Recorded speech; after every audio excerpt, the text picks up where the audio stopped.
Well, unlike the mainstream media, we don't just focus on doom and gloom and report negative stories, we also celebrate good news.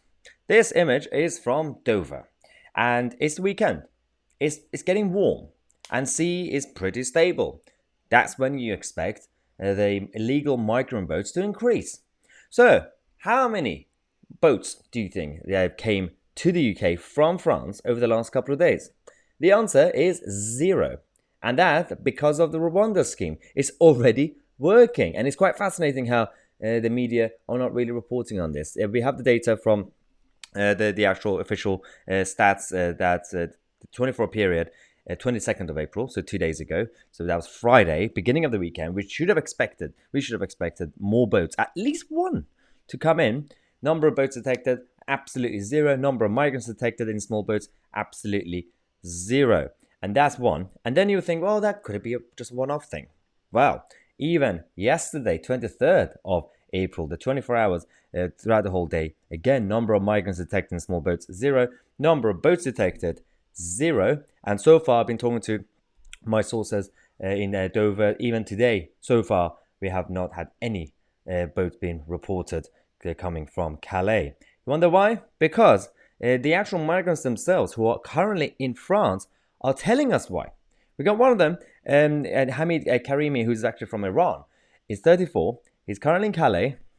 And he said if the UK government starts their transportation plan to send the asylum seekers to Rwanda, then he said, I will remain in France. Fascinating, Hamid, because it's not just you. There are dozens of migrants who've also been interviewed over the last couple of days. They've said the exact same thing. They're already in France, in the safe country of France, by the way. So they're not necessarily fleeing France because that place is chaotic, although I have problems with the Macron's government. But at the same time, it proves the point that this policy was not necessarily to deter the boats from coming into Dover. It was to, well, of course, minimize it, but at least have a plan to when the boats arrive, then we actually send them to Rwanda to be processed. But the biggest point of the policy that's not really been mentioned properly, even the government and Priti Patel are not selling it the right way, is the fact that even if you get accepted, your application in Rwanda, you don't come to the UK. You stay in Rwanda because Rwanda, their economy, actually needs more workers and more migrants. So that's why you're now seeing the last couple of days absolutely zero boats. Not saying that you should expect this for the next few days and weeks. This is now done. It's not done. But the fact that the last couple of days at least, and maybe today, we're not seeing anything, that's a good sign. Now, this is not going to eliminate the boats. Absolutely not. There will be still some people who are still going to come.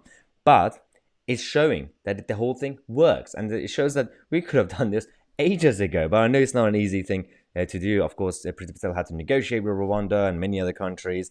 And finally, one of them said yes.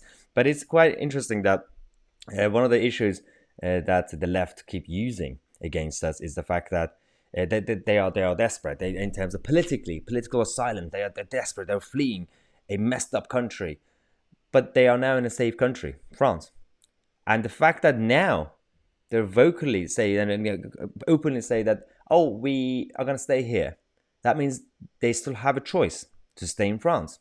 France are not kicking them out, so it's going to be opening in a whole new dialogue in terms of a whole debate around illegal migration, and it's a good sign. So we have to celebrate the good news, and we are also going to be talking in the next video about the downfall, because there's a bit of a backlash. There's a plot by the Home Office civil servants to stop this and to essentially block Priti Patel's policy. So we're going to be reporting that after this video. So subscribe to the channel. I'm Tousi, and we are the media.